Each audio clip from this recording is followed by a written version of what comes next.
This is the Star News Brief. I'm Mark Gitau. President William Ruto is finalizing a reshuffle of principal secretaries with at least 15 facing the axe. Impeccable sources close to the presidency exclusively informed the Star the shakeup is driven by performance concerns, a desire to build a team for the 2027 elections, and the ongoing controversy surrounding the hiring process, particularly the inclusion of candidates over the mandatory retirement age. The impending reshuffle has created uncertainty among principal secretaries, overshadowed by the ongoing interviews for replacement. The Public Service Commission interviews scheduled to conclude tomorrow have raised concerns due to the inclusion of several applicants aged 60 and above, some of whom have already retired from other public service positions. This contradicts President William Ruto's July directive that public service jobs will no longer be held by retirees.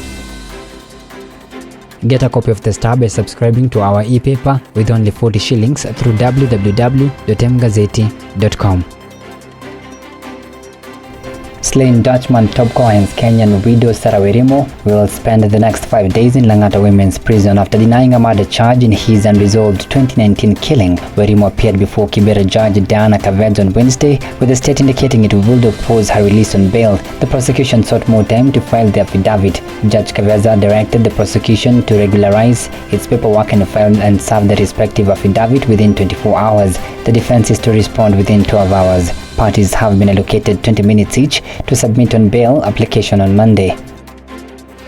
In the 2007-2008 bloody post-election violence, neighbors turned against each other, sometimes leading ethnic gang members to where others of different ethnic grouping lived. The violence sparked after years of stereotyping, scapegoating, and uttering members of other tribes, sowing and watering seeds of hate and exclusion. An account by a survivor of the campaign to exterminate the Jews in 1940s in Europe bears a perfect semblance to the tales of Kenyans who survived the deadly ethnic clashes that broke in the aftermath of the 2007-2008 presidential election. From being viewed as outsiders to stereotyping and generalization, the societies in Europe at the time gradually scapegoated the Jews, and it took only one of the bold leader to speak out what was in the minds of many to spark the genocide. 90-year-old Lionel Felice was 6 years old in 1941 and was living with his parents in Iasi, Romania.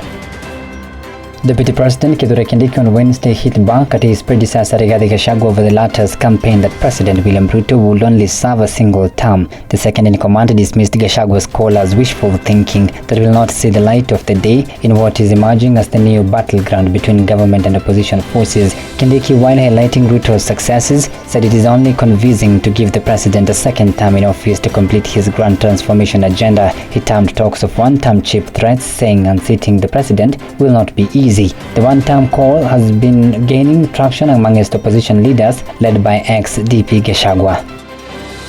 The much-anticipated plea-taking for 12 police commanders in the Baby Penda murder case failed to take place for the 5th time yesterday after the prosecution said it was not ready to proceed. State Prosecutor Mark Baraza instead asked Justice Margaret Muigai to give them 45 days to review and amend the charges before plea-taking can take place. His application followed an admission by the National Police Service that it was unable to apprehend 11th suspect Mohammed Bar. They are facing 47 counts of crimes against humanity, including murder, torture and rape. Get a copy of the Star by subscribing to our e-paper with only 40 shillings through www.mgazeti.com.